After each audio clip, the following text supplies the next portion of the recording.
Assalamualaikum warahmatullahi wabarakatuh. Bismillahirrahmanirrahim. Hamdulillah ya rabbana lakal hamdu wa lakal syukru kama yanbaghi li jalali wajhika wa sultanik. Asyhadu an la ilaha illallah wa asyhadu anna Muhammadar Rasulullah. Jujur terus terang saya tidak menyangka bahwasanya panitia tadi pagi menghubungi saya untuk datang ke sini. Mbak bisa jadi MC nggak? MC apa? Seminar. Oh, pesertanya berapa? Gak bilang pesertanya berapa. Ternyata sebenarnya ya sebanyak ini. Ini sedang mencari bekal untuk pernikahan atau mencari teman yang untuk diajak menikah? Oh, dua-duanya boleh. Mungkin nanti saja karena tadi Ustadz Nurani sudah banyak membahas tentang bagaimana menjaga harga diri. Pernah baca surat Al-Isra kan? Ayat pertamanya gimana? Gimana? Artinya aja ya, Maha Suci Allah yang telah memperjalankan hambanya dari Masjidil Haram ke Masjidil Aqsa. Kalau saya ganti, bukan ganti ayatnya, saya menganalogikan Maha Suci Allah yang telah memperjalankan hambanya dari status single menjadi status couple. Oke, mungkin langsung saja. Selainnya akan ada materi yang sangat menarik tentang remaja dan pernikahan dari sudut pandang psikologi. Kita sudah menghadirkan psikolog yang sangat kaliber di Kota Purwokerto. Saat ini saya akan membacakan CV-nya. Beliau adalah Budia Astori Wulandari, MSc Psikolog. Beliau lahir di Semarang, tanggal 26 Maret 1972. Saat ini beliau tinggal bersama ketiga putrinya, masih kecil-kecil, di Kedung Malang, Sumbang, Banyumas. Dekat sini ya, Bu ya, masih dekat. Status beliau sudah menikah, yang single itu saya sebenarnya. Beliau S1 dan S2 di UGM, Fakultas Psikologi. Kemudian saat ini beliau menjadi dosen di Fakultas Psikologi UMP Universitas Muhammadiyah Purwokerto. Riwayat organisasinya, beliau sebagai Sekretaris Himpunan Psikologi Indonesia Cabang Banyumas. Untuk moto hidup sekali berarti sesudah itu mati. Ya, betul.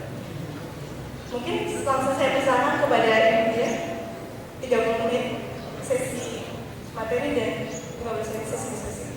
Terima kasih.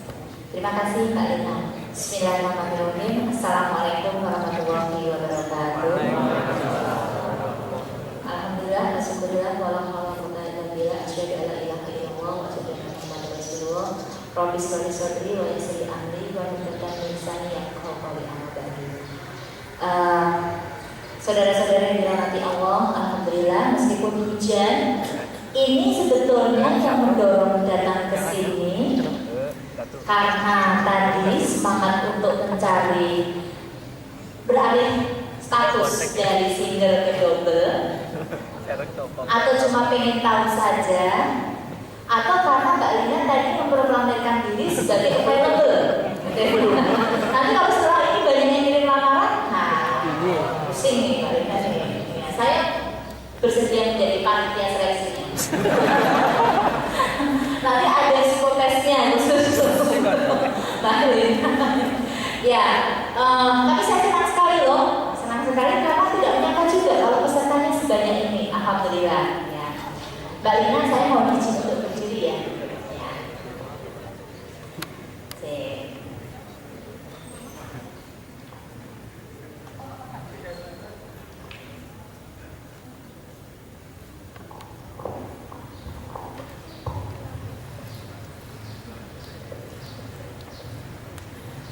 Nggak betah duduk, kalau duduk itu kesemutan, jadi lebih suka berdiri supaya bisa melihat yang belakang. Baik, tema yang diberikan untuk saya hari ini adalah apa ya? Pernikahan, persiapan menuju pernikahan secara psikologis. Kalau saya tanya, siapa yang sudah siap nikah? Sekarang coba tunjuk jari. 1, 2. Sudah ada calon belum? Belum. Sudah nggak ya? Hah? Loh, jujur kamu. Ini yang di sebelah sini banyak yang angkat tangan juga nih. Nah kan? Bener loh, gimana sih kalau belum punya yang sebelah sini karena banyak yang angkat tangan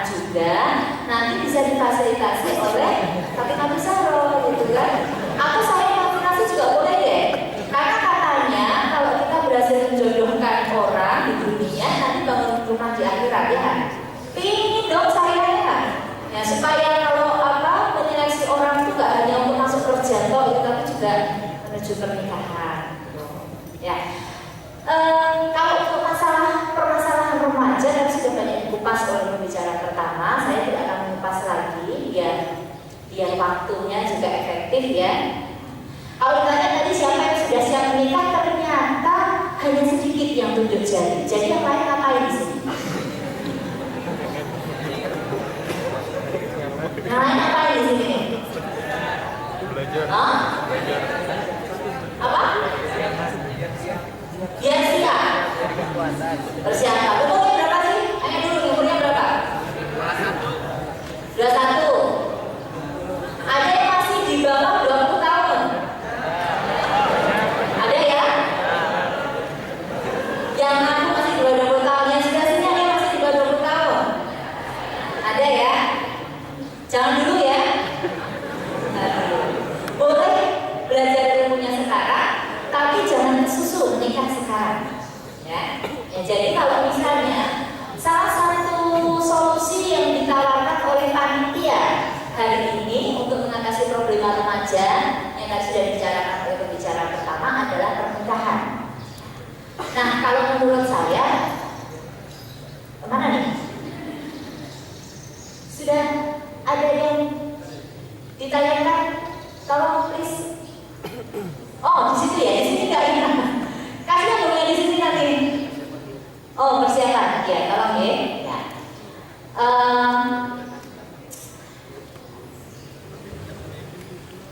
Jadi kalau tadi disampaikan oleh sambil menunggu ya, sambil menunggu. Ini yang ini belum, nanti sambil menunggu.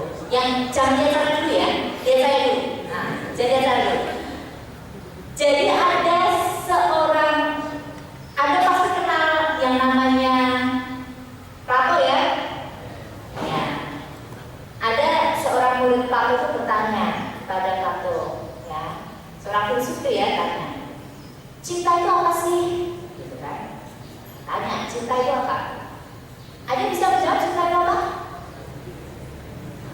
Tadi kan sudah diterangkan dong oleh, kayaknya tadi banyak dibahas oleh Ustaz Syarif ya.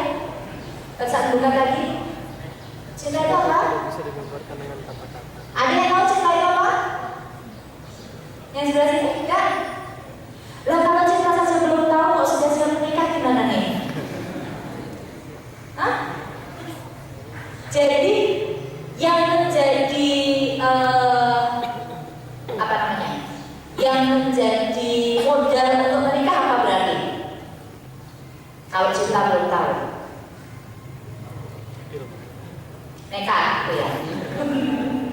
Dengkul. Enggak. Perlu tahu dulu. Nah, ini si muridnya Plato ini bertanya, oh sudah siap ya. Mau diterusin ini apa? Dongeng dulu atau masuk ke materi? Dongeng dulu ya. Nah, bertanya, cinta itu apa? Kemudian si Plato menjawab, ayo ikut bersama saya. Kemudian si muridnya ini diajak jalan-jalan ke sebuah ladang gandum. Sebuah ladang gandum. Di depanmu ada ladang gandum. Jalanlah kamu menerobos ladang gandum itu. Pilihlah satu batang gandum yang menurut kamu paling bagus. Tapi syaratnya adalah kamu gak boleh balik arah. Jadi dia harus berjalan terus ke depan tanpa boleh berbalik dan memotong atau mengambil satu batang gandum yang menurutnya paling bagus. Nah, oke, si murid ini jalan mengikuti apa yang disampaikan gurunya. Jalan dia menerobos ladang gandum itu, yang pilih yang ini bagus. Tapi aku kan baru berjalan sepertiga ladang. Jangan-jangan nanti di depan ada yang lebih bagus lagi. Nah, akhirnya nggak jadi diambil. Dia jalan lagi. Setengah ladang, wah ini bagus nih. Tapi baru setengah ladang. Kayaknya di depan pasti ada yang lebih bagus lagi deh. Jalan lagi. Sampai akhirnya dia jalan menerobos ladang itu selesai dan dia tidak mendapatkan satu batang gandum pun yang menurut dia paling bagus. Kemudian bingung dia. Saya tidak memperoleh satu batang gandum pun yang bagus. Kenapa bisa? Tadi sebetulnya ada sih yang bagus. Cuma saya khawatir kalau di depan ada yang lebih bagus lagi, maka nggak saya ambil. Beda. Kemudian keesokan harinya si murid ini bertanya lagi, kalau pernikahan itu apa ya?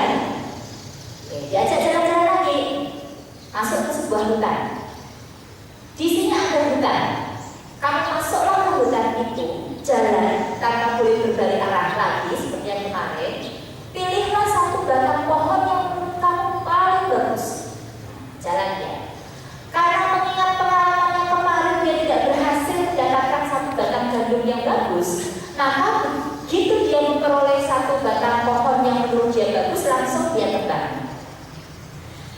di depan sana ada yang lebih bagus lagi. Tapi kan dia yang berdua satu kan. Kemudian dia ketemu gurunya. Ini saya bawa satu batang pohon. Menurut kamu bagus? Ya sebetulnya tadi ada yang lebih bagus sih. Tapi kan kata guru saya nggak boleh mengambil dua. Saya hanya boleh potong satu. Maka ya sudahlah saya ambil ini. Ya. Kemarin itu ketika kamu di ladang gandum itu dan kamu tidak berhasil membawa satu batang gandum pun itulah cinta. Kamu pilih-pilih, ya kan? Gak ada yang bagus, gak ada yang cantik, kurang ini, kurang pintar, kurang cantik, kurang seksi, kurang sama, kurang cakep, kurang soleh, kurang kaya, ya, kurang kaya, kurang apa lagi, kan? Nah yang kedua tadi itulah pernikahan, gitu kan? Karena takut gak dapet yang bagus ya sudahlah, yang mewah juga boleh lah, maksudnya, ya, oke, ya siap ya, ya. Tapi kita langsung ke slide yang ya lanjut aja. Itu tadi sudah dibahas oleh Ustaz Rafi. Lanjut aja. Next ya. Nah ini dulu. Nah kalau menurut saya solusi permasalahan remaja yang tadi disampaikan oleh pembicara pertama, yang pertama jelas pendidikan agama, ya kan? Tidak hanya sekedar tahu, tapi juga harus paham. Tidak hanya sekedar mengamalkan, tapi juga harus menghayati. Karena kalau hanya mengamalkan, nanti jadi ritual saja. Sudah sholat? Sudah. Tapi sholatnya seperti apa? Tidak tahu. Puasa? Iya puasa. Tapi apakah puasanya sekedar dapat lapar dan haus saja? Tidak tahu. Tapi harus kami menghayati. Kemudian pendidikan karakter.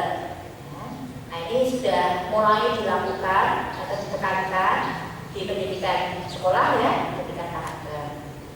Yang ketiga, nah, kalau masih remaja tadi juga 20 tahun, nggak usah mikir yang lain-lain dulu deh, orientasi prestasi saja deh. Nikmati masa mudamu, kejar prestasi setinggi-tingginya, ya, kembangkan potensimu. Nah, itu. Nah, seandainya pernikahan menjadi solusinya, maka bagaimana? Nah, pertama dasarnya harus agama. Harus paham dulu syariahnya menikah itu seperti apa, bahwa menikah itu adalah ibadah. Jadi jangan karena sekedar tadi modal cinta, gak cukup kalau modal cinta doang. Nanti kalau hanya modal cinta doang ya istrinya gak langsung lagi hilang deh cinta, ya kan? Suka nonton CHS enggak? Wah, ini kalau yang perempuan iya. Kalau yang laki-laki nonton juga enggak? Perlu nonton tuh ya sekali-sekali meskipun nggak harus jadi pengikut setia, ya. Karena coba ya, Mbak ya, kurang apa coba si Hana? Cantik, ya kan? Pinter, ya kan? Solihah, ya kan? Diselingkuhi juga, gitu kan? Jadi yang kurang apa? Suaminya yang pelan-pelan karena itu bulan puasa, nggak boleh mengeluarkan ucapan-ucapan yang kasar, kan? Nah, karena sudah cantik, sudah pintar, sudah solihah, lah kok yang masih diduakan, ya kan? Maka tadi dasarnya adalah semua permasalahan dalam pernikahan nanti yang muncul. Kalau kita menikah dengan dasar agama, insya Allah selesai semuanya. Bagaimana kok bisa begitu? Ikut sekolah pranikah muslimah, sekolah pranikah, nanti pasti akan tahu kenapa kok dasar agama menjadi penting. Kapan ya dibukanya? September. Nah, nanti ada informasinya. Ya. Oke. Yang kedua, perlu persiapan. Ya kan? Perlu persiapan. Persiapannya apa? Pertama rukiah. Tadi agama tadi. Yang kedua apa? Oh, hilang di sana. Ya, yang kedua jasmania. Jasmania kenapa? Nah, ini terutama untuk yang perempuan. Ya. Nanti bisa dicek sama dokter. Kalau menikah itu boleh, katakanlah 16, 15 boleh. Tapi sebisa mungkin tidak hamil dulu untuk yang perempuan sebelum mencapai usia 20 Kenapa? Ya supaya kesehatan ibu dan anak nanti lebih terjaga kalau usianya di atas 20 tahun. Kalau usia 16 tahun dikhawatirkan rahim belum siap untuk mengandung dan seterusnya. Nanti datanya Mbak Lina nih, ke dokter aku. Nah kan tambah semangat nanti yang kirim lamaran Mbak. Berarti saya dapat job nih jadi panitia seleksinya. Oke, yang jasmaninya penting ya. Termasuk apa? Ya, termasuk memastikan tidak ada penyakit-penyakit yang nanti akan menjadi hambatan pada saat pernikahan. Penting itu ya, kesehatan jasmani. Kemudian rohaniahnya atau psikologisnya, ya. Nanti akan kita bahas apa saja. Ya. Kenapa kok tadi kalau pernikahan itu menjadi solusi masalah remaja yang tadi? Saya menyarankan kalau memang terpaksa saja atau menjadi pilihan terakhir. Karena tadi masih usia remaja. Usia remaja itu pola pikirnya masih bocai, ya enggak? Masih kekanak-kanakan, bocai, belum dewasa. Maka tugas perkembangan remaja itu usia 10 tahun sampai usia 24 tahun kalau di Indonesia. Itu tugas perkembangannya belum ada, yang menyangkut masalah menikah itu belum. Nanti ketika sudah masuk pada tahap perkembangan dewasa awal usia 20 sampai kira-kira 40-an tahun itu boleh menikah, salah satu tugas perkembangannya. Kemudian materi itu tidak tergantung pada seberapa banyak harta yang dimiliki loh ya. Nanti kalau menyeleksi jangan kamu berapa banyak hartamu, ya. Kok mau menikahiku, jangan ya. Atau berapa banyak hartanya yang bisa diwarisi nanti kalau misalnya bapak ibunya sudah meninggal, kan sebagai menantu dapat, jangan ya. Tapi bagaimana kesiapan si suami untuk menafkahi istrinya dan keluarganya nanti. Kemudian, masalahnya adalah pernikahan itu mudah sekali diucapkan, tapi sulit untuk dijalani. Buktinya, tingkat perceraian di Indonesia itu meningkat tajam. Hampir setiap tahun itu ada peningkatan. Dalam sehari ada berapa orang yang bercerai? Banyak sekali. Dan mereka yang bercerai itu ada yang dulu pacarannya 9 tahun, ada yang nggak pakai pacaran, ada yang karena dijodohkan, ada yang karena pilih sendiri, ada yang sudah menikah 30 tahun, sudah punya cucu bercerai juga, ada yang baru 3 bulan menikah sudah bercerai juga, ada bahkan yang baru saja keluar dari KUA di jalan bertengkar akhirnya balik lagi, Pak saya mau cerai, ada gitu kan. Jadi apa? Nah, kalau nggak pakai modal agama ya tadi kalau cuma modal cinta doang tadi itu. Nah, jadi mudah diucapkan, gampang sekali kok. Yuk nikah yuk gitu. Bahkan ada lagunya kan. Menikahlah denganku, gitu kan? Itu biasa tuh dinyanyiin. Oh, kita udah generasi kayak sekarang kayaknya nggak pakai lagu begitu ya. Itu lagunya Kahina kalau nggak salah gitu. Nah, kan anak sekarang nggak kenal Kahina kan? Nggak ada ya. Itu kalau zaman saya dulu banyak yang menyanyikan lagu itu daripada ngomong, karena lebih romantis katanya itu. Ya. Kemudian diucapkan sulit dijalani. Karena menikah itu gampang gitu kan. Saya terima nikahnya dan kawinnya, siapa pilih siapa, selesai sudah kan? Sah. Kalau satunya bilang sah, syaratnya sudah dipenuhi, sah gitu kan. Tapi setelah itu, perjalanan setelah itu, kalau itu paling cuma setengah jam selesai gitu kan, dasar. Tapi setelah itu nggak mudah, dan setelah itu yang perlu persiapan. Kalau tadi cuma ngapalin 1 malam juga sudah bisa gitu kan, menjalankan sulit. Nah ini harus dijadikan solusi terakhir ketika memang itu solusi yang terbaik. Artinya apa? Bahkan ketika maaf ya, kalau misalnya sudah kecelakaan dulu, boleh nggak menikah dengan orang yang mencelakainya? Boleh nggak dinikahkan dengan orang yang mencelakainya? Ketika sudah hamil, boleh nggak dinikahkan dengan orang yang menghamilinya? Boleh? Boleh? Ayo, boleh nggak? Ini update-nya status melulu, nggak update informasi. Kalau menurut undang-undang kompilasi hukum Islam, boleh nggak? Hah? Ada yang dari IAIN? Harus belajar loh ya, ya. Nah, cek nanti. Katanya ada yang bilang boleh. Kalau itu kayaknya boleh deh. Saya juga agak kurang informasi juga jadinya ya. Aduh, Jan.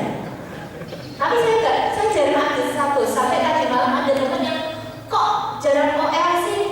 Lah iyalah, saya bukan terus sama anak saya tiap kali pegang laptop anaknya main kereta nih gitu. Nah, oke buat anaknya. Saya pegang HP anak yang satu main juga nih. Ah, sudah akhirnya jarang kayak. Oke, nah.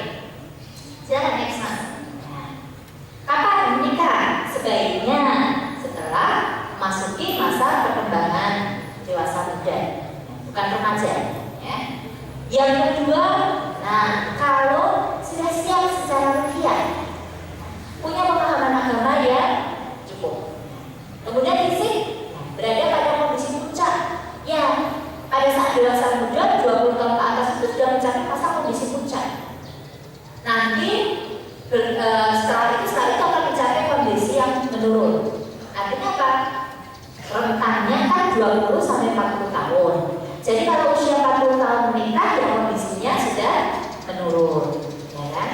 Maka ya segera tapi 20 tahun ke atas, jangan 15 tahun atau 15 tahun. Ya. Sisi psikososial, nah sudah terjadi pemantapan pribadian dan gaya hidup. Tadi nggak bocorin tadi itu. Nanti anaknya nangis, misalnya ya, anaknya menangis lagi asik Facebookan, anaknya biarin aja atau bilang sama ibunya, Bu tolong dong bilangin anakku dulu ya, aku lagi Facebookan nih. Nah kan, gue cari gitu kan. Nah, suaminya pulang, rumah berantakan, istrinya asik OL, ya kan? Nah, asik gitu. Apalagi laki-laki masih suka main sama teman-temannya. Kalau main nanti pulangnya malam, kalau tadi bapak baru pulang gitu. Kalau di rumah terus kan nggak update informasi, nah main sama teman-teman. Ayah yang kita tuh, kalian kan itu kan aku mau menunaikan tugas roda kampung kita deh. Padahal di pos roda ngapain? Nonton bola gitu. Istrinya nggak mau kalah gitu kan? Ya sekarang juga begitu loh, ada yang ngomong begitu loh. Ibu-ibu sekarang ketika suaminya sudah berangkat kantor, anak-anaknya sudah berangkat sekolah semua, pergi juga kemana? Warnet, Facebookan. Iya. Maka harus ada pemantapan kepribadian dan gaya hidup. Nah, usia 20 tahun ke atas dianggap sudah seperti itu. Sisi biologisnya, nah karena ini berkaitan dengan hubungan intim suami istri ya, mau tidak mau ketika menikah dia harus melakukan hubungan suami istri. Nah kalau sudah usia 20 tahun ke atas biasanya sudah siap baik secara fisik maupun secara psikologis. Oke, next. Nah ini bukan pernikahan secara psikologis. Pertama adalah ada pemahaman, yang kedua komitmen, yang ketiga nih tadi cinta. Ya. Kita bahas satu ya. Apa itu pemahaman? Oke, next. Ya. Pemahaman pertama adalah pemahaman diri sendiri dan pasangan. Yang kedua pemahaman tentang arti pernikahan. Yang ketiga pemahaman motivasi pernikahan diri kita sendiri dan pasangan. Yang keempat pemahaman pengetahuan serba-serbi pernikahan. Ya. Yuk kita kupas lagi satu-satu. Pemahaman diri dan calon pasangan yang seperti apa? Jadi, kenapa bagaimanapun juga kita itu berbeda. Laki-laki dan perempuan itu senaturannya memang berbeda. Ya. Kalau kita nggak paham, kita maunya ya harus sama, gitu kan? Nggak bisa harus sama. Ini sudah dari sononya itu berbeda. Beda apa? Ya, laki-laki itu pakainya head brain, kepala, head brain. Kalau perempuan pakainya heart, hati, perasaan, otaknya itu di hati. Kalau laki-laki otaknya ya di kepala, meskipun ada di dengkul, ada gitu ya. Tapi ya mudah-mudahan gak banyak dan mudah-mudahan yang ada di sini enggak deh ya, tetap di kepala. Artinya apa? Artinya biasanya kalau laki-laki itu lebih rasional, kalau perempuan lebih emosional, lebih ke perasaan. Udah sering dengar kan ya? Maka hai laki-laki, kalau bicara dengan perempuan pakai perasaan, jangan pakai otak saja. Ya. Wahai perempuan, kalau bicara dengan laki-laki jangan hanya pakai perasaan saja, pakai otak juga, gitu. Udah tahu kan bahwa beda. Jangan dianggap ya harus pakai perasaan juga dong, jangan. Ya. Yang laki-laki juga ya harus pakai otak juga, gitu. Perasaan dulu S2 deh, S2, S2, S3, S3, tapi yang namanya perempuan tetap pakai perasaan, ya. Beda. Gitu. Jadi maka dari dasarnya beda, maka kita harus paham bahwa kita itu berbeda, ya. Jangan dipaksa bersama. Maka yang laki-laki itu akan lebih fokus. Kalau ngerjain satu pekerjaan, dia satu itu nggak selesai jadi kerjain terus lama. Gitu. Kalau perempuan multitasking, coba masak sambil HP itu bisa nggak bosan tuh? Ya, ya kan? Soalnya saya kalau masak gosong mesti, makanya nggak masak. Multitasking, ya coba sambil gendong, sambil mencuci baju yuk bisa. Ya iyalah sekarang mesin cuci kan, tinggal masuk ya apa susahnya? Cepat gampang masak juga masak nasi. Sekarang nggak usah ribet seperti zaman dulu, ya. Tapi meskipun begitu dibantu teknologi masih ada lagi yang nggak bisa masak nasi. Iya. Nah, mudah-mudahan dari sini enggak ya, udah semua ya. Kemudian, nah kalau laki-laki itu task oriented, tugas target. Kalau perempuan work oriented, proses. Kalau laki-laki target, kalau perempuan proses. Maka biasanya perempuan lama ngerjain segala sesuatu karena proses harus detail. Kalau laki-laki yang penting targetnya tercapai. Yang ketiga, yang keempat goal getter. Nah ini apa tadi mengarahkan capai tujuan. Kalau perempuan biasanya supporter. Ya aku dukung mas, tak dukung mas. Dukung dengan apa? Doa. Ya iyalah gitu kan. Jangan salah doanya istri itu luar biasa loh ya. Maka nanti kalau udah punya suami doain suaminya ya. Mau cuci baju doain dulu. Oh iya cuci baju doain dulu. Bismillah ya Allah, semoga baju suamiku ini bisa melindunginya dari segala fitnah, kan? Dari segala kejahatan, kan? Jadi suami pakai baju itu dan terlindungi.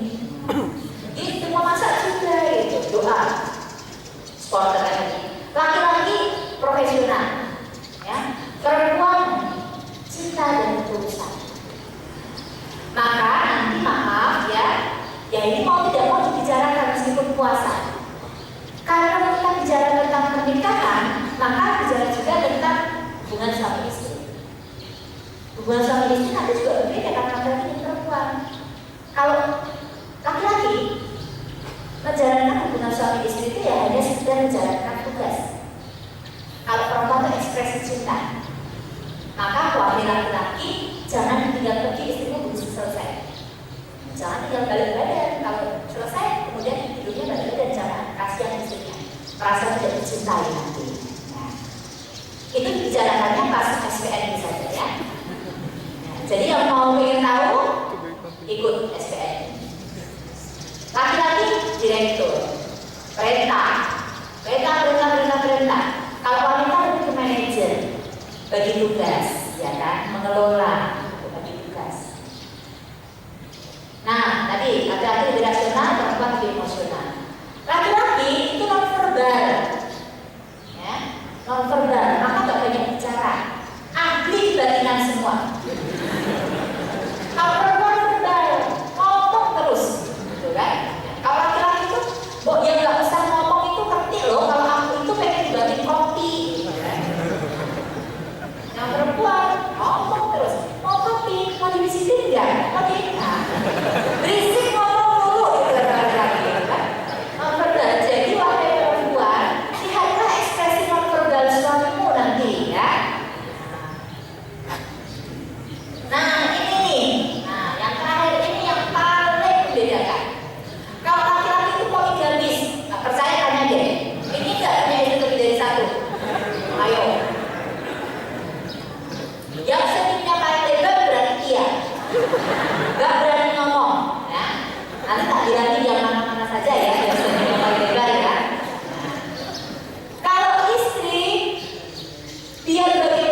nggak banyak. Perempuan yang rasional juga ada, gitu ya. Tapi ya nggak banyak. Oke, next. Nah, kalau memang pada dasarnya kita berbeda, maka bekal yang kedua pemahaman arti pernikahan. Apa itu? Pernikahan itu adalah manajemen perbedaan, psychology of matching, menyesuaikan, bukan menyamakan, tapi menyesuaikan perbedaan tadi. Apa saja? Yang pertama bahwa pernikahan itu unity, satu kesatuan. Ketika kalian sudah menikah, maka tidak ada aku, tidak ada kamu, yang ada adalah kita dan kami. Jadi jangan pernah bilang anakku, anakmu, gitu kan? Kalau pintar anakku tuh, gitu kan? Kalau nakal anakku tuh. Jangan, itu anak kita. Pintar itu ya anak kita, nakal itu juga anak kita, gitu. Nggak, kalau anaknya nakal itu anakku tuh. Nah, kalau anaknya pintar, wah anakku tuh, pintar kan? Jangan, unity, satu kesatuan, ya. Yang kedua soulmate, istri dan suami itu soulmate, belahan jiwa, ya kan? Soulmate belahan jiwa, ya. Jadi jangan sia-siakan belahan jiwamu, jangan sia-siakan, disayangi. Makanya kenapa kok istri itu katanya wanita itu diciptakan dari tulang rusuk pria, ya kan? Ya kan? Ya. Kenapa kok nggak dari tulang tangan atau tulang kaki? Karena dia di sebelah, yang memang di sebelah, belahan jiwa sebelah di sebelah. Jangan ditaruh di belakang terus. Kamu kalau jalan di belakang dong. Boleh kalau memang jalan di pematang sawah yang satu orang. Karena kalau bersisinya nanti jatuh gitu. Boleh kalau di pematang sawah. Tapi kalau tidak di pematang sawah ya digandeng dong gitu. Kamu jalan belakang dong gitu. Jangan ya. Kalau zaman dulu iya. Biasanya kalau Anda lihat orang-orang tua zaman dulu ada yang jalannya kalau itu jalan di belakang. Ya karena dulu biasanya ke sawah gitu. Jadi biasa jalan di pematang sawah kan. Sense of equality, perasaan setara, ya perasaan setara, ada perasaan setara. Kalau sudah jadi suami istri itu setara, ya. Meskipun dia laki-laki imam betul gitu loh, tapi bukan berarti sebagai imam dia sewenang-wenang, ya kan nggak boleh gitu loh. Meskipun kita wanita itu makmumnya suami, nggak kemudian kita suami melakukan apa kita ya sajalah kan itu imamnya ya kalau yang dilakukan suami benar, kalau dilakukan suami salah, ya. Dan nggak ada yang namanya peribahasa zaman dulu suatu menurut merokok atau enggak. Kalau masuk surga ya masuk sendiri-sendiri, syukur-syukur bisa bersama, ya. Kalau ke neraka ya sama sendiri, aku sih masuk surga aja gitu ya. Kalau dulu kan wanita itu buat laki-laki kan suatu banget merokok katut gitu, jangan ya. Ditinggalkan suaminya. Jadi meskipun enam boleh dimakan setara gitu. Dalam hal ibadah kan setara juga. Ya, nggak ada kemudian ibadahnya suami lebih baik daripada istri. Dinilainya lebih ini enggak. Kecuali kalau memang ibadahnya suami lebih baik, apa sholatnya lebih rajin ya. Si istri sholatnya jarang, sudah menikah ya iya ibadahnya jadi lebih baik suami. Total matching yang disesuaikan jangan hanya sebagian tapi keseluruhan ya. Jangan hanya apa misalnya tadi yang berbeda, berpikir saja. Maka si wanita si istri oke lah aku menjadi lebih rasional, laki-laki oke lah aku menjadi memperhitungkan perasaan juga udah gitu enggak. Tapi semua perbedaan itu harus disesuaikan, termasuk yang sederhana. Yang sederhana itu apa? Misalnya adalah urusan selera makanan. Sederhana, tapi bisa jadi masalah. Si istri suka makan pedas, si suami nggak suka makan pedas. Ya jangan si istri, lah aku masaknya kayak gini aja dimakan aja apa aja tidak. Ya. Kalau memang si suami suka pedas, suka pedas, buatkan sayur yang nggak pedas. Atau sediakan saja cabai atau sediakan sambal. Si laki-laki juga jangan menuntut istrinya yang berbeda. Misalnya apa? Si suami biasanya ya maaf ya bapak-bapak, mas-mas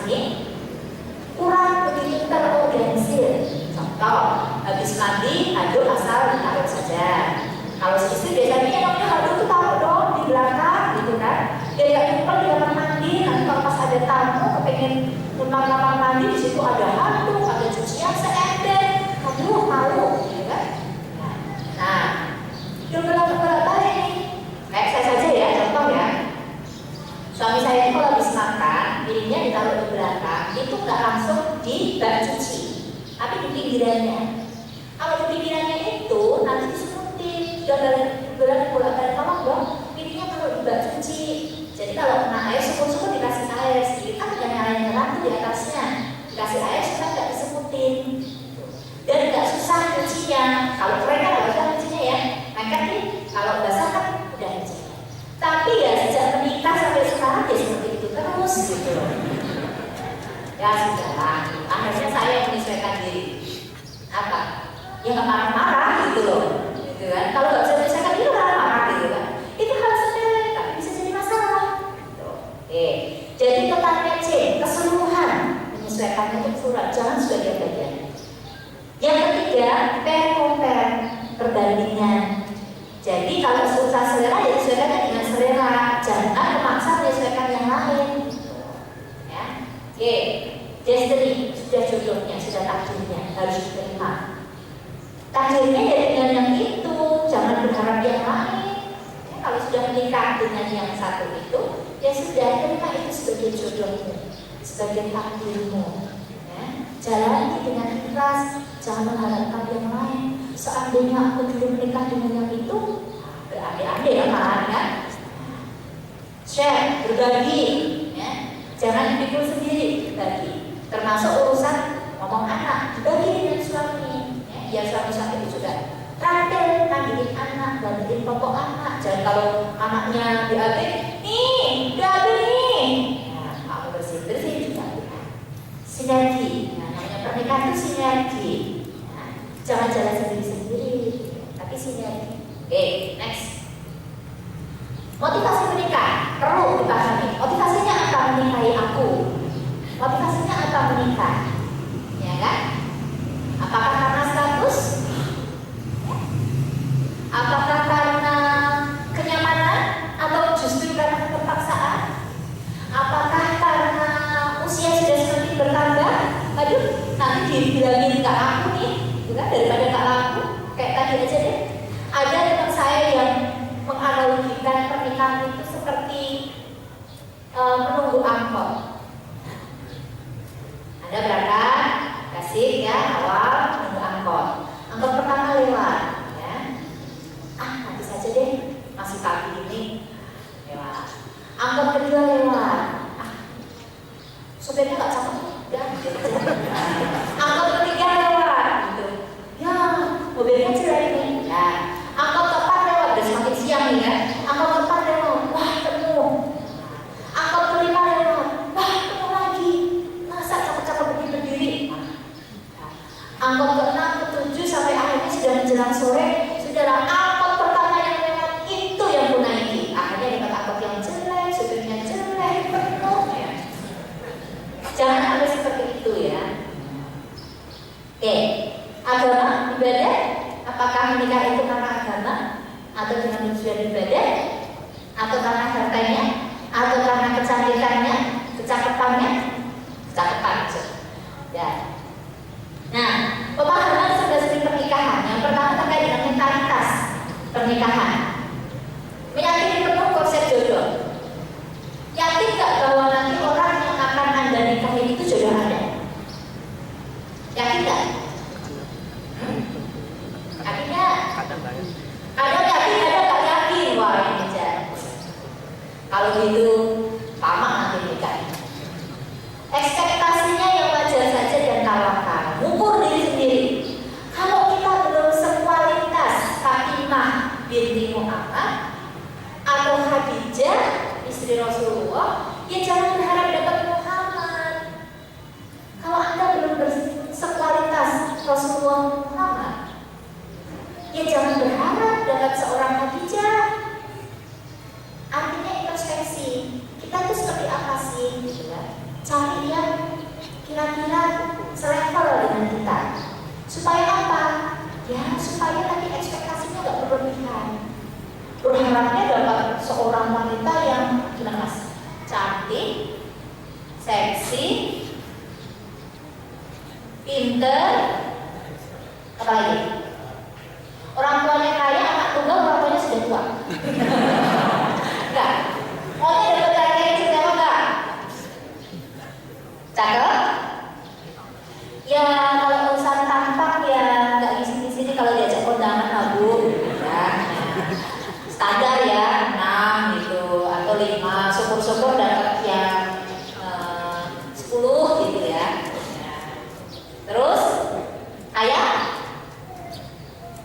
Enggak deh Bu, cukup yang berkepribadian, punya rumah pribadi, mobil pribadi, sopir pribadi, pulau pribadi, gitu ya. Kalau cewek sekarang pinter gitu, kayak enggak cukup yang berkepribadian, punya pulau pribadi, rumah pribadi, itu ya wajar. Dan kalau sudah menikah tawakal, artinya apa? Mungkin kita akan menemui bahwa suami atau istri yang kita nikahi itu tidak seperti yang kita harapkan. Kelihatannya dulu dia pendiam loh Bu, kok ternyata sekarang ceweknya luar biasa ya. Nyesel jadinya. Kelihatannya dia itu dulu cakep sekali loh Bu, kok sekarang menikah jadi jelek ya. Tawakal. Matching, variability tadi, menyesuaikan dengan keberagaman tadi. Karena nanti mungkin awalnya sama seperti yang kita harapkan, tapi seiring dengan berjalannya waktu, proses, maka akan ada perubahan-perubahan. Contohnya perubahan fisik. Dulu saya nggak segemuk ini, ya benar. Dulu saya nggak segemuk ini. Saya lulus SMA itu berat badan masih 34, 35 gitu. Iya, jangan salah, dulu kecil banget, langsing. Sekarang udah gemuk. Suami harus menyesuaikan dengan kegemukan saya. Artinya bisa menerima bahwa saya bertambah gemuk, gitu loh. Islami. Jadi caranya sesuai dengan syariat saya, tapi prosesnya itu harus dijaga terus sampai akhir itu terislami. Jadi kalau marah pun harus islami. Gimana caranya marah Islam? Diem ya. Dia katanya, ya. Nanti nggak tahu kalau istrinya lagi marah.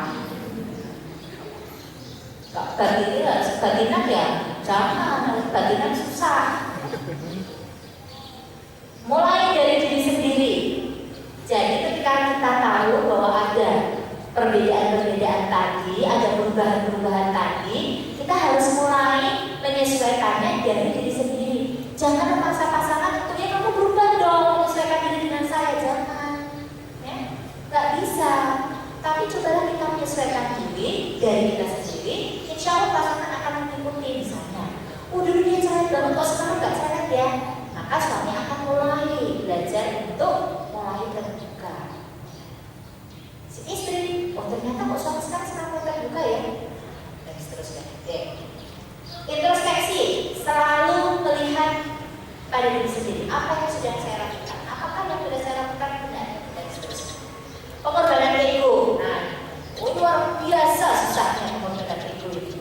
Ya, maka harus bisa. Next. Yang kedua tadi selain pertama pemahaman, yang kedua komitmen. Nah, komitmen itu adalah keterikatan dan tanggung jawab. Wahai laki-laki, kalau Anda sudah mengucapkan ijab qabul, maka komit pada apa yang Anda ucapkan. Ya, disaksikan seluruh orang loh yang hadir, disaksikan juga oleh malaikat, disaksikan juga oleh Allah. Tanggung jawab. Jangan mudah berkata cerai. Perempuan juga begitu. Kalau sudah bersedia dinikahi, jangan mudah mengatakan ceraikan aku, pulangkan aku pada orang tuaku. Pulangin beneran bingung. Mana itu? Kalau nggak diantarin aku tak pulang sendiri. Bila sudah pulang sendiri, mau balik lagi, gengsi, gitu kan? Ya dijemput dong loh. Kemarin pulang sendiri, sekarang kita dijemput. Tanggung jawab.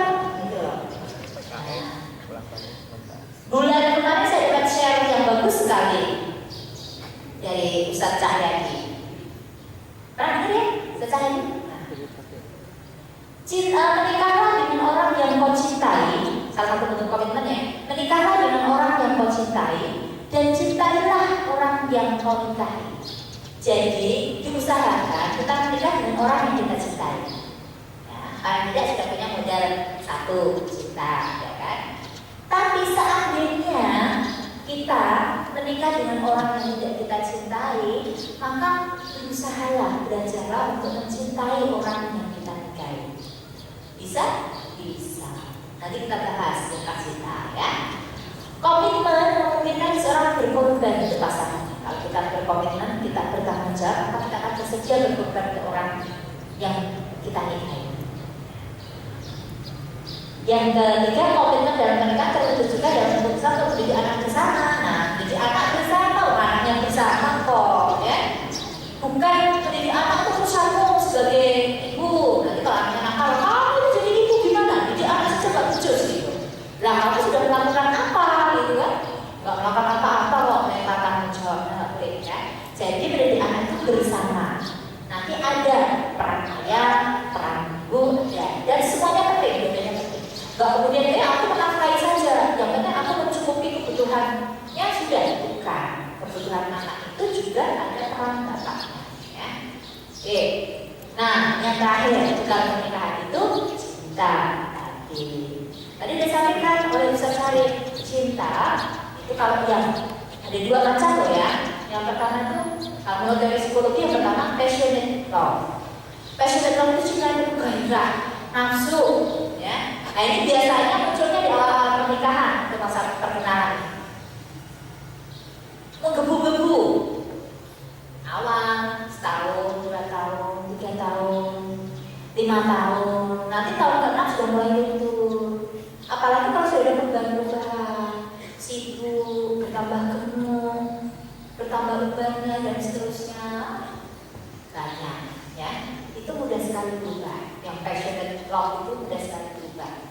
Karena ini lebih besar pada gairahnya, ya, nafsunya di sini. Nah, yang kedua ini yang lebih awet, compassionate love, kasih sayang, percaya, toleransi, ya. Maka si Hana di CHSI itu mesti kembali lagi ke Hana, karena ada contohnya. Si Hana meskipun sudah diduakan, itu tetap cinta sama suaminya, ya kan? Karena apa? Cintanya itu sudah bukan karena gairah lagi. Sebaliknya, si suaminya dengan si Hello Kitty itu cintanya, iya, passionate love, gitu loh, ya, gairah saja, gitu. Beda, ya. Nah ini passionate compassionate love ini tumbuh berkembang sejalan dengan proses pernikahannya itu. Nah, mungkin tumbuhnya pelan sekali sampai nggak terasa. Ya. Baru terasa setelah tahun ke-30, nggak apa-apa gitu loh. Baru terasa setelah tahun ke-30 ternyata aku betul cinta sama kamu. Nah, selama 30 tahun tak sekalipun dia mengucapkan cinta pada pasangannya, nggak apa-apa. Gitu. Kita nggak butuh hanya sekedar omongan doang kok, ya. Enggak. Kalau cuma bisa ngomong obrolan cinta I love you setiap hari, tapi hatinya tidak, kan cuma ya, ya nggak. Yang penting kan dompetnya, ya. Enggak ya. Betul maksudnya meskipun nggak bilang cinta, nafkah tetap gitu loh, ya. Nah, yang ini lebih dewasa dan berlangsung lebih panjang. Oke, ini bekalnya. Jadi udah tahu ya bekalnya dari pertama pemahaman, yang kedua komitmen, yang ketiga cinta. Oke, next. Nah, tadi kan kalau menikah itu gampang, tapi menjaga pernikahan itu yang sulit. Apa yang perlu dilakukan untuk menjaga pernikahan supaya bisa berlangsung sepanjang hayat? Komunikasi efektif. Komunikasi efektif, jangan pakai kebatinan, ya. Dan jangan pakai harusnya tahu sendiri, tidak. Kalau nggak disampaikan kita nggak bakalan tahu. Tapi disampaikannya pun dengan cara yang baik. Jangan karena sekarang zaman teknologi, ngomong sama suami atau istrinya di sebelahnya pakai BBM. Sama-sama tuh di sebelah suami BBM istri. Si istrinya BBM suami. Mau makan malam enggak lagi sibuk. Jawabnya pakai SMS juga tuh. Jangan ngomong gitu, ya, supaya ekspresinya itu juga terlihat. Ya.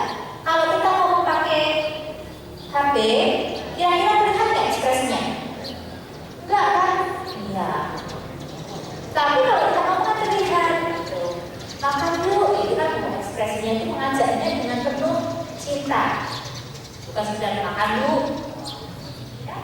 Oke, yang kedua problem solving. Setiap ada masalah dipecahkan bersama, ya. Dikelola. Kalau ada konflik itu dikelola, jangan dibiarkan, ya. Kemudian cinta itu perlu diekspresikan, perlu disampaikan, meskipun nggak setiap kali, tapi sekali-sekali perlu disampaikan ke istrinya I love you. Istri menyampaikan ke suami I love you, perlu diekspresikan. Gak sekedar ngomong ya, pakai tindakan, ya. Bukan berarti karena sudah 30 tahun menikah kemudian gak pernah bilang I love you, ya gak juga gitu kan. Atau karena dia menikah, sudah menikah I love you, nah nanti sekali lagi I love you loh, I love you. Nah suami ada istri kami di kantor SMS I love you, gak juga gitu kan. Karena bosan kalau gitu kan. Kemudian, nah ini termasuk salah satu faktor yang mempengaruhi kepuasan dalam pernikahan adalah hubungan suami istri. Itu juga perlu didiskusikan, dikomunikasikan sehingga suami dan istri sama-sama puas. Karena kalau tidak ini bisa menjadi masalah dalam pernikahan. Oke. Nah mungkin materinya itu saja dari saya karena waktunya juga terbatas. Saya akan lebih suka kalau kita punya diskusi. Oke, terima kasih. Mohon maaf dari saya. Assalamualaikum warahmatullahi wabarakatuh. Ya, demikian presentasi dari Ibu ya. Menarik sekali ya. Semakin bersemangat untuk menikah. Apa masih tahan dengan jomblo? Sudah banyak yang mengajak buka puasa bersama kan? Tapi belum ada yang ngajak hidup bersama, belum. Ya udah, bekal dulu. Ya silakan dibuka 2 sesi pertanyaan, 3 dari apa, 3 dari Puan. Ya, 1, 2, 3. Sini 2 lagi, sini 1 lagi. Ini yang semangat nikah cuma 1 aja. Ya, 1. Yang ketuanya bisa. Ya sudah, mungkin yang dari Tuan dulu. Pertanyaannya apa? Sebut nama, asal, golongan darah boleh. Pertanyaannya. Biru.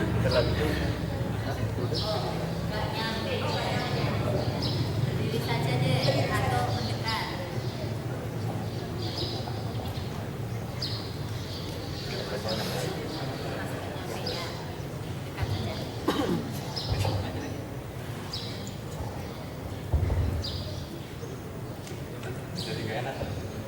Enak aja. Bismillahirrahmanirrahim. Assalamualaikum warahmatullahi wabarakatuh. Ya, nama saya Chandra dari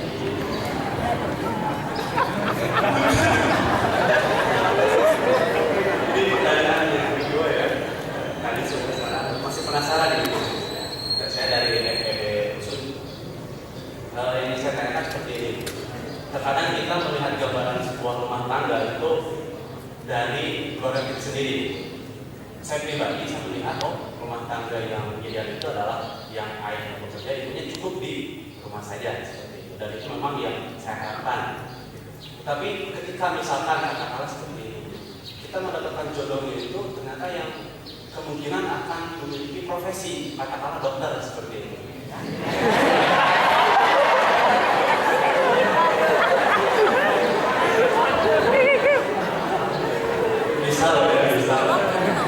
Psikolog. Ya, katakanlah dokter misalkan. Nah, terkadang apa ya?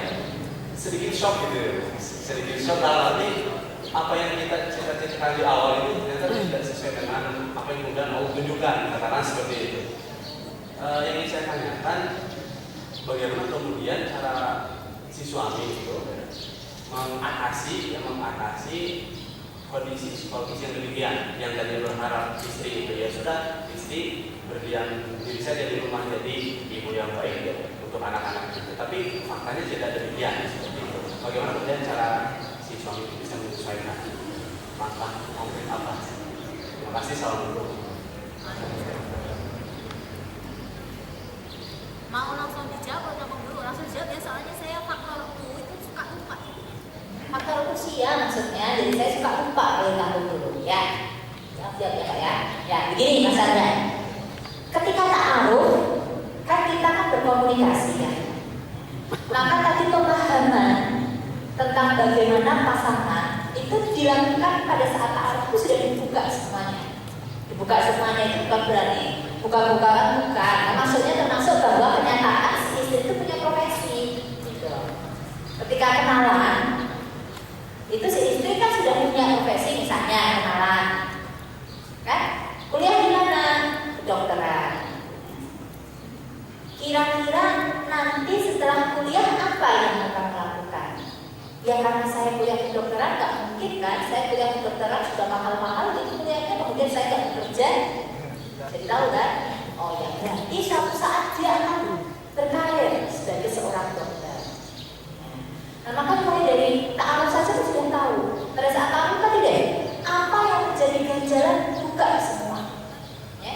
Jangan kemudian cuma lihat isinya saja, cocok dah. Tapi kan termasuk kenapa kok menikah? Motivasinya apa menikah? Kenapa sih kamu kok menikah? Tanya. Kira-kira visi misimu apa kalau sudah menikah? Jangan-jangan kamu nanti karena saya pengen punya karir, nanti anak-anak saya titipin ke orang tua. Siap nggak dengan kondisi seperti itu? Ya. Nah kalau nggak siap, jangan diteruskan meskipun secara hati itu sudah terpikat karena visinya tadi, jangan diteruskan karena potensi konfliknya besar. Misalnya sudah tahu bahwa calonnya itu beda keyakinan, dapat diteruskan, gitu kan? Akan saja apa bapak nggak bisa, nggak gampang tuh, gitu. Jangan gampangkan sesuatu di awal. Maka daripada saat awal buka saja. Itu contoh ya mas. Saya pada saat awal dengan suami. Saya sampaikan, saya sudah bekerja. Karena memang saya belum bekerja, saya sudah bekerja. Saya sedang S2. Suami saya masih S1. Saya punya karir, punya penghasilan yang pasti. Siap nggak dengan kondisi itu? Termasuk bahwa saya nanti kalau sudah selesai S2, pulang lagi ke Purwokerto. Siap nggak? Termasuk bahwa saya usianya lebih tua dari kamu 2 tahun. Siap nggak dengan kondisi itu? Termasuk bahwa saya itu nggak bisa masak loh. Kamu siap nggak dengan kondisi itu? Itu iya, sampaikan saja. Jangan bisa masak nggak bisa gitu kan? Jangan nggak bisa masak. Saya nggak bisa masak. Siap nggak dengan kondisi itu? Saya punya visi, punya misi ini. Saya nyari suami yang seperti ini. Kamu siap nggak dengan kondisi itu? Cari suami seperti itu maksudnya apa? Saya cari suami yang mau berbagi tugas dengan istri, termasuk tugas rumah tangga. Siap nggak dengan kondisi itu? Buka semuanya, termasuk bahwa kamu tahu bahwa saya itu nggak cantik. Siap nggak dengan kondisi itu? Sampaikan semuanya gitu. Jadi jangan pas aku diem-dieman aja kan? Pantun-pantunan aja, pantun-pantunan ya nggak boleh kan? Ya. Kalau nggak berani menyampaikan sendiri, sampaikan pada orang yang kita percayai sebagai mediator ta'aruf tadi. Kalau perlu ditulis, ya tulis aja. Saya pengennya begini. Si calon suaminya juga pengennya begini. Dibaca, siap nggak? Oh siap. Meskipun dalam perjalanan waktu akan ada perubahan-perubahan, akan ada tadi kenyataan-kenyataan yang terbuka yang ternyata nggak sesuai dengan harapan. Ya. Meskipun suami saya sudah siap bahwa saya punya karir, saya sudah S2, ketika berhadapan langsung bahwa ternyata suatu saat penghasilan saya lebih besar dari dia, ya ada masalah juga. Gitu. Tapi kembali tadi motivasinya menikah itu karena apa? Itu akan mendasari, kalau kita dasarnya agama, ya seberapapun tinggi gaji saya, seberapapun tinggi karir saya, maka setelah menikah ternyata suami saya jobless. Waktu ta'aruf dia masih punya pekerjaan, begitu sudah menikah jobless, pengangguran kan, waduh.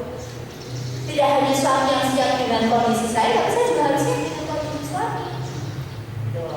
Jadi tunggal-tunggal itu termasuk bahwa kenyataan ternyata meskipun di awal dia siap, oh ya berbagi tugas rumah tangga, ternyata suami saya berasal dari keluarga yang semua pekerjaan rumah tangga melakukan ibunya.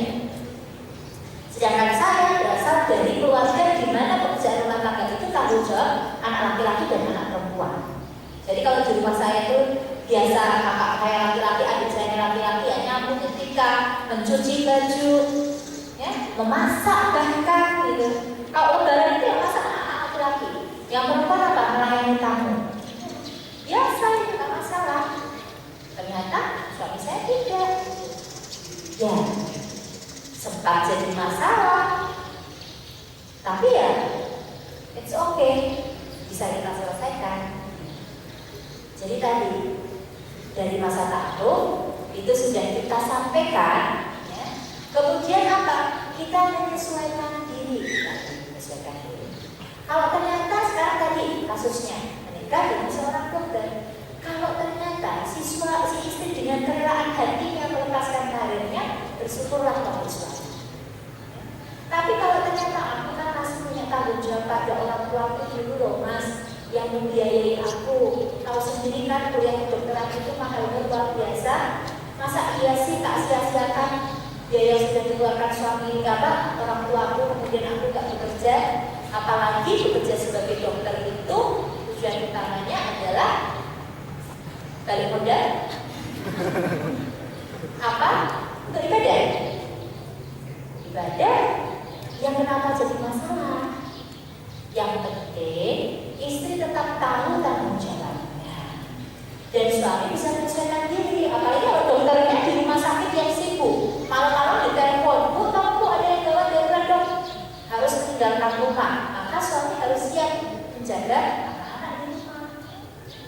Tapi si istri juga harus tahu diri, nggak begitu suaminya memberikan izin kemudian 12 lepas tanpa kembali dan tidak juga. Gitu ya mas ya. Ya. Terima kasih. Nah, pertanyaan kedua tadi siapa ya? Yang sebelah sini kayaknya. Ya. Oh, sini mbak. Mbak. Ya.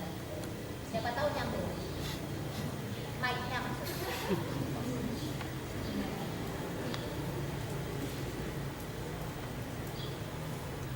Ya, Assalamualaikum warahmatullahi wabarakatuh. Perkenalkan nama saya Sani dari Direktorat Masuk. Wah, saya jadi mak jomblo lagi ya. Ya, pertanyaannya ini, kan tadi kalau misalnya perempuan itu kan lebih ke arah manajer gitu ya, sekarang laki itu lebih ke arah leader. Nah, pertanyaannya, bolehkah seorang calon istri itu memilih calon suami yang mungkin jika di atas sarannya agamanya itu kurang dari istri? Gitu. Apakah suatu hal yang mutlak bahwa kalau misalnya istri itu memilih suami yang agamanya kurang dari istrinya? Nah, apakah suatu hal yang mutlak bahwa istri itu suami itu harus memiliki tingkat agama yang selevel atau mungkin lebih dari istri? Mengingat tadi seorang istri itu, seorang perempuan itu lebih ke arah manajer dibanding leader seperti itu. Karena nanti pernikahan butuh desain juga. Terima kasih. Assalamualaikum warahmatullahi wabarakatuh. Baik Mbak Sani. Yang idealnya sih begitu, ya kan? Idealnya suaminya punya pemahaman agama yang lebih baik daripada istrinya. Karena nanti dia menjadi imam, ya kan? Maka wahai laki-laki, persiapkan dirimu dari sekarang, belajarlah agama, tingkatkan agamamu sebaik-baiknya, ya, karena kamu menjadi imam. Tapi seandainya kita dapat laki-laki yang agamanya kurang atau kita lebih baik, maka tawakallah, ya. Artinya apa? Ya ini bisa jadi ladang ibadah kita. Ya. Kita memotivasi suami, kita mengajak suami untuk lebih meningkatkan lagi agamanya. Insya Allah jadi pahala, Mbak. Ya, ada amal untuk kita. Nah, masalahnya adalah kalau suaminya sudah tahu pemahaman agamanya kurang, kayaknya ragu nambah, ya kan? Udah tahu, sholat dong, Jumatan dong, masjid, aku sholatnya itu dulu lebih banyak daripada kamu. Nah, karena dulu dia tinggal di pesantren misalnya kan, ya begitu sudah lulus dari pesantren, aku dulu sholatnya lebih banyak dari kamu aja deh yang sholatnya, gitu kan? Ya, diajarin dengan baik. Kalau dia nggak mau ya sudah, didoakan, bersabarlah, gitu ya. Karena banyak kenyataan banyak. Tapi perempuan-perempuan yang baik ternyata dapat laki-laki yang tidak baik.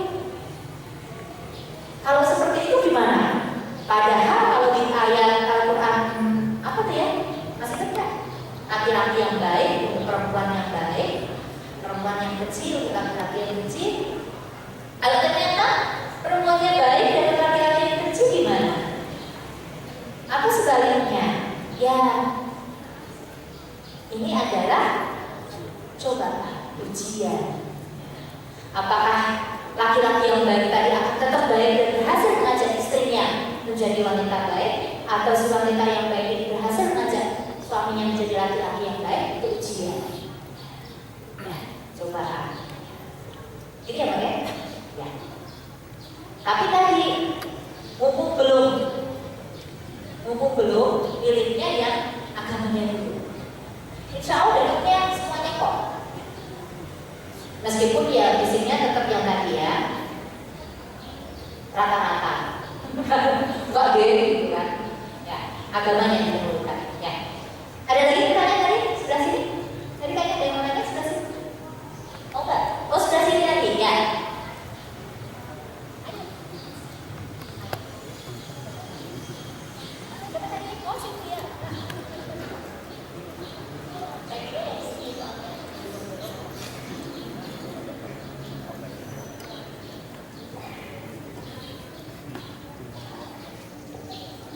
Assalamualaikum warahmatullahi wabarakatuh. Saya Agis, saya dari SDA Islam 2 Purwokerto. Yang saya tanyakan adalah bagaimana cara menjaga komunikasi efektif, karena kebanyakan perempuan, saya sendiri sih maksudnya perempuan itu kan terkadang tidak bisa selalu mengungkapkan apa yang dia inginkan, karena mungkin tadi hurt brand ya. Kemudian sedangkan laki-laki itu kebanyakan tidak peka. Laki-laki itu kan kayaknya apa yang kamu miliki itu diomongin aja gitu. Padahal kalau perempuan kan tidak selalu seperti itu. Kadang marah aja kalau kayak ini cowok nggak peka gitu kan. Masa dia aku marah loh gitu kan. Cewek kan nggak bisa kayak gitu. Jadi bagaimana menjaga komunikasi efektif kalau nanti sudah menikah? Terima kasih. Wassalamualaikum warahmatullahi wabarakatuh. Nah, ya. Oke. Komunikasi efektif. Komunikasi efektif itu kuncinya apa sih? Kuncinya adalah kemampuan untuk mendengarkan. Jadi, dalam komunikasi efektif itu kita nggak sekedar ngomong, tapi kita juga mendengarkan pasangan kita. Mendengarkannya tidak hanya dengan kuping ya. Nanti kalau cuma mendengarkan dengan telinga, masuk telinga kanan, keluar dari telinga kiri, tapi juga mendengarkan dengan hati. Jadi kuncinya adalah kemampuan untuk mendengarkan, dan itu bisa dipelajari, bisa dilatih. Kemudian komunikasinya asertif. Jadi memang harus disampaikan, jangan jadi anti-batikan. Udah jangan aja lah, suami kan tahu kalau aku marah, gitu kan? Suami tanya, marah ya deh? Enggak, padahal ketika makan sayurnya asin banget. Dan suami udah apa kalau marah pasti sayurnya asin, gitu kan? Nah, dia maunya tahu sendiri. Ini contoh komunikasi yang tidak efektif ya. Ada sepasang suami istri, dia punya karakter yang berbeda. Suatu saat mereka punya masalah berat, akhirnya konsultasi ke konsultan perkawinan. Tanya, dan maunya apa? Saya itu maunya, itu katanya sederhana, hanya karena perbedaan tadi. Si suami itu kalau sakit, dia maunya dibiarin aja. Aku kan laki-laki, sudahlah biarkan saja. Nanti kan aku baik sendiri. Kalau misalnya dia sakit, dia maunya ditinggal. Biarkan dia istirahat, tidur dengan tenang. Sudah, nanti kalau sudah sehat dia akan kembali seperti semula. Nah, bedanya si istri ini kalau sakit dia itu maunya ada yang nemenin, ngajakin ngobrol, pijitin, gitu kan, nawarin minum atau bantuin minum. Nah, ketika suaminya sakit dia tawarin, mau ganti minum teh ya, mau dipijitin ya, mau diajak ngobrol ya, temenin ngobrol ya, ngobrol. Terus suami itu aku tuh diri sendiri, tapi dia nggak ngomong. Sebaliknya ketika si istrinya sakit karena suami merasa, kalau aku sakit kan aku maunya dibiarin aja, dia nggak deketin istrinya, istrinya udah di kamar dicuekin aja nonton TV, gitu kan. Nah, jadi masalah akhirnya bertengkar, hampir bercerai. Gak bisa kalau modelnya gitu, ya mestinya dia ngerti sendiri, gak bisa. Orang gak akan bisa ngerti sendiri tanpa kita bicarakan. Nah, yang seperti itu bisa misalnya disampaikan pada saat awal-awal pernikahan. Nanti kalau aku sakit biarin aja ya, kan aku sampai kalau sudah sehat baikkan sendiri. Aku kalau sakit tuh mungkin temenin dong, dibuatin teh, pijitin, diajak cerita. Itu namanya komunikasi. Yang satu berbicara, yang satu mendengarkan. Yang satu berbicara, yang satu sudah berbicara beliau mendengarkan, yang tadi mendengarkan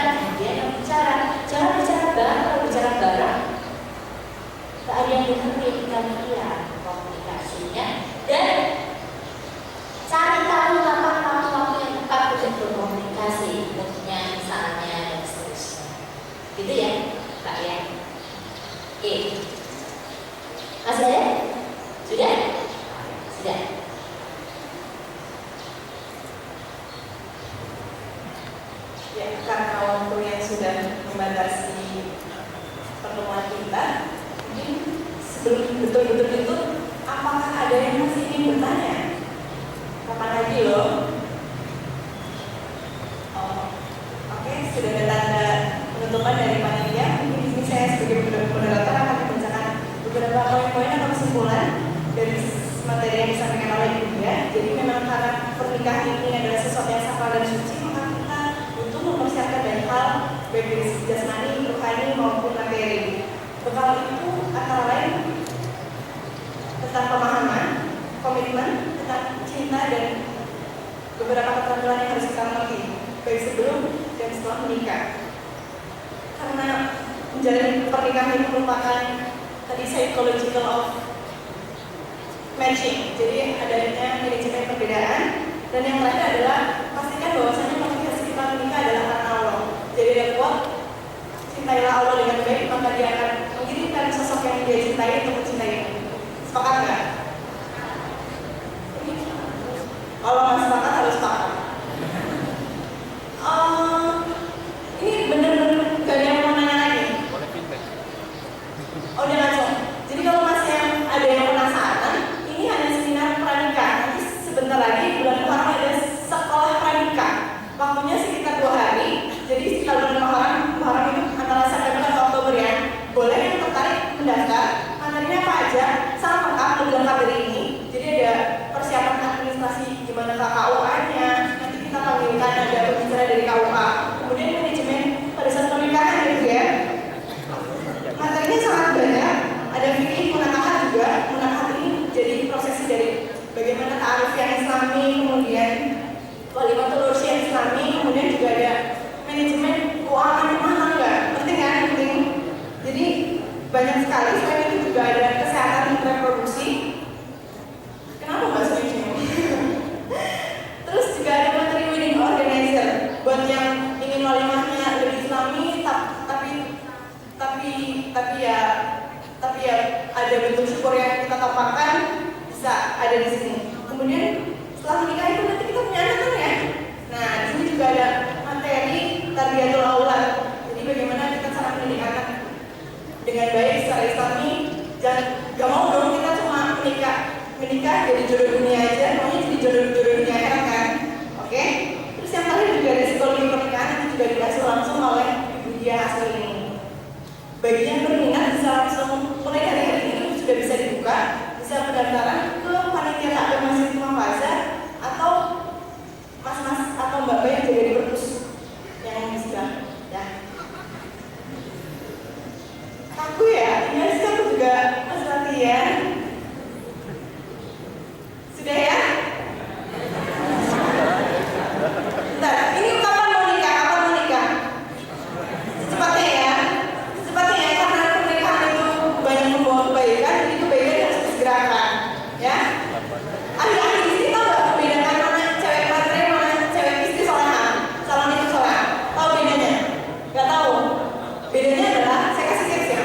Kalau cewek matre dia didatengin ahli-ahli ini ke rumah, kemudian cewek matre akan bilang, bisa kasih makanan apa kalau bukan anak saya? Tapi kalau istri soleha ngomongnya kayak gitu. Kalau istri soleha nanya ngomong gini, Ahi, tolong jelaskan bagaimana cara antum membawa makanan halal ke rumah kita. Ya bisa ditebak lah ya mana yang materi yang soleha. Dan satu lagi, gak semua dokter itu mau merelakan hidupnya sekali hidupnya untuk rumah sakit. Banyak kok dokter yang menjadikan profesi utamanya adalah di rumah tangga, sampingannya adalah dokter. Cuma konfirmasi aja. Mohon maaf, banyak kekurangan semua datangnya dari saya. Kelebihan dan kesempurnaan ini Allah. Wabillahi taufiq wal hidayah. Assalamualaikum warahmatullahi wabarakatuh. Terima kasih atas konfirmasi. Dan konfirmasi. Terima kasih atas konfirmasi. Azan zuhur ya, bukan azan maghrib ya.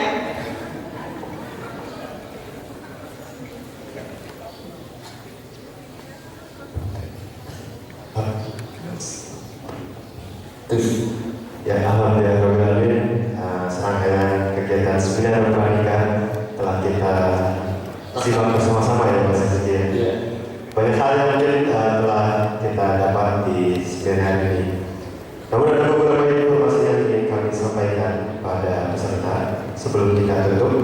terlebih tadi telah dipresentasikan bahwa kami akan mengadakan kolam dari sepeda ini, yaitu sekolah Pranika SPNI, ya, sekolah Pranika Islam dari Solo, tadi akan dibuka Sawal, ya.